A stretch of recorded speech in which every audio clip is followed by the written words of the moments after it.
சேயீர் மலையில் இருக்கிற ஏதோமியருடைய தகப்பனாகிய ஏசாவின் சந்ததிகளும் ஏசாவின் குமாரருடைய நாமங்களும் ஆவன.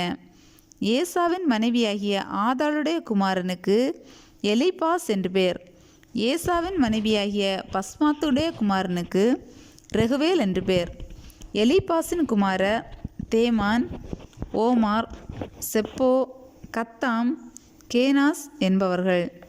திம்னாள் ஏசாவின் குமாரனாகிய எலிப்பாசுக்கு மறுமனையாட்டியாயிருந்து எலிப்பாசுக்கு அமலேக்கை பெற்றாள்.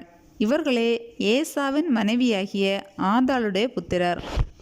ரெகுவேலுடைய குமாரர் நகாத், செராகு, சம்மா, மீசா என்பவர்கள். இவர்களே ஏசாவின் மனைவியாகிய பஸ்மாத்தின் புத்திரர். சிபியோனின் குமாரத்தியும் ஆனாகின் குமாரத்தியுமான அகோலிபாமாள் என்கிற ஏசாவின் மனைவி எயூஷ், யாலாம், கோராகு என்னும் புத்திரரை ஏசாவுக்கு பெற்றாள்.